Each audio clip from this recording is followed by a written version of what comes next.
Hello there, ladies and folks, and welcome back to another indie game review by me, the Swedish Wargoat, in exile in Norway as always. Shutshimi is a silly randomized shooter starring a cigar-smoking fish with big muscle arms with memory problems. Armed with your bullet-morphing shotgun, it's up to the player to defeat or navigate through 10-second waves of enemies and collect power-ups as you battle your way through each of the game's bosses. Due to the fish and his worthless short-term memory, every combat wave and upgrade cycles only last for 10 seconds each. This quirky little game apparently started its life on the Xbox Live Indie Games section available on the Xbox 360 and has later found its way onto Steam, PlayStation 4 and the PSVita.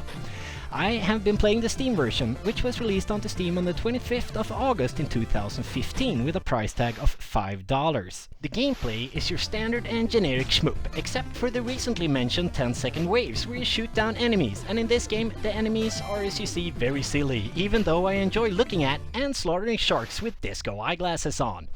These 10-second waves also apply between the enemy waves, as you will be presented with a shop with 3 different items to select from, also in just 10 seconds.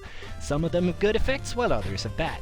The descriptions of the items don't really correlate with their effects, so in the beginning you're just guessing and hoping for the best, but after about half an hour of gaming time you will have learned what most of them mean, which to choose and which ones you should try to avoid. There are also items that give the player a randomly chosen hat from a total of 45, most purely cosmetic, but some of them provide a unique ability that helps inject a little variety into the game. That is the game. 10 seconds of combat, 10 seconds of shopping in an endless loop, except that for every 5th combat you will encounter a boss fight. If you fail to kill the boss during the 10-second slot, you will have to finish the job the next time around with whatever health the boss had at the end of the previous fight. I have kind of enjoyed my time with the game, even if it has been a very short experience.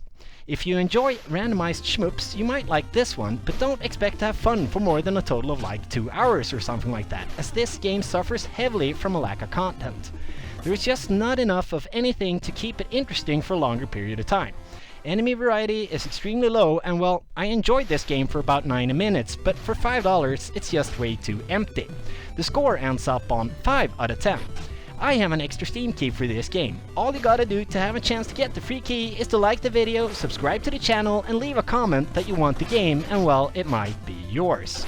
Peace out, people.